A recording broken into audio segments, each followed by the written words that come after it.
Assalamualaikum warahmatullahi wabarakatuh. Halo, perkenalkan nama saya Arya Zaki Mahaputra dengan NIM 24060200046. Mata kuliah anatomi. Di sini saya akan menjelaskan tentang materi artikulasio gilimus. Di sini saya akan membagikan 5 subbab. Yang pertama ada pengertian dari artikulasio gilimus. Yang kedua ada karakteristik. Yang ketiga ada tulang pembentuk. Yang keempat ada nama pertemuan tulang. Yang terakhir ada gerakan yang akan mungkin dihasilkan. Nah, di sini saya akan bahas yang pertama, yaitu artikulasi gilimus itu apa sih? Atau sendi engsel. Nah, sendi engsel adalah salah satu jenis sendi dalam sistem gerak manusia yang memungkinkan gerakan pada satu arah, mirip dengan engsel pada pintu. Sendi ini hanya mendukung gerakan fleksi atau gerakan menekuk dan ekstensi gerakan meluruskan, sehingga memberikan stabilitas dan kontrol dalam aktivitas sehari-hari. Contoh dari sendi engsel atau artikulasi gilimus adalah termasuk sendi siku, sendi lutut, dan pergelangan kaki. Karena gerakannya terbatas pada satu sumbu, gilimus berperan penting dalam menjaga keseimbangan tubuh manusia antara mobilitas dan stabilitas pada tubuh manusia.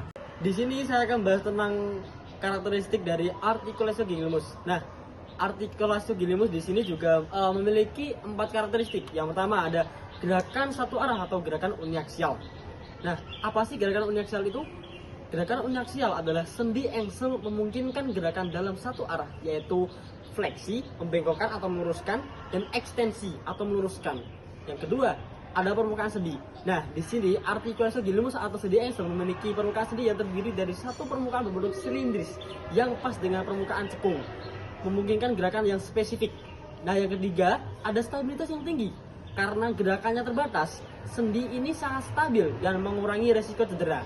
Jadi sendi engsel atau artikulasi gilimus ini memiliki gerakan yang terbatas. Jadi sendi ini sangat stabil dan mengurangi resiko pada cedera sendi-sendi engsel.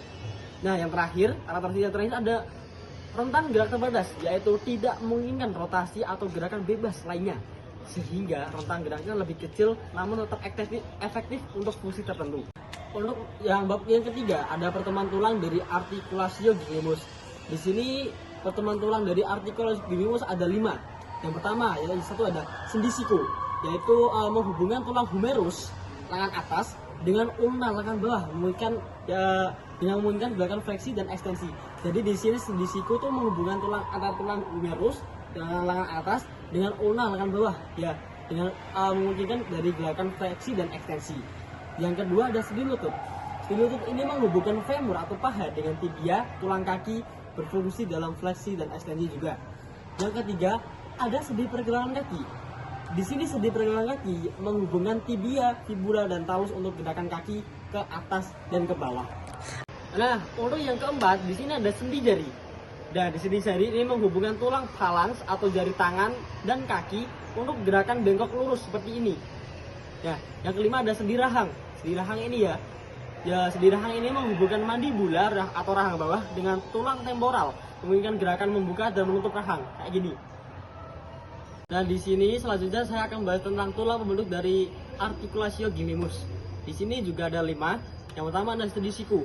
Sendi siku ini terdiri dari humerus lengan atas, ulna, dan radius atau lengan bawah yang memungkinkan gerakan fleksi dan ekstensi.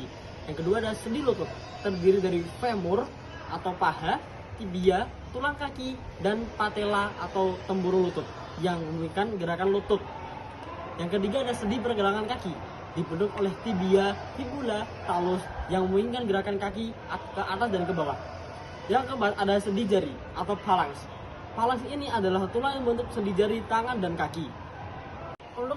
Untuk yang terakhir ada sendi rahang, terdiri dari mandibula atau rahang bawah dan tulang temporal. Nah, untuk sebab yang terakhir ada gerakan yang akan mungkin dihasilkan oleh artikulasio gilimus ini. Ada 3 gerakan yang akan dihasilkan. Yang pertama ada fleksi. Fleksi di sini adalah gerakan yang mengurangi sudut antara dua tulang, menekuk sendi sehingga bagian tubuh seperti lengan atau kaki bergerak mendekati tubuh. Contohnya saat kita menekuk siku dan menekuk lutut. Yang kedua ada ekstensi atau kebalikan dari fleksi ini, yaitu gerakan yang meluruskan sendi atau memperbesar sudut antar tulang.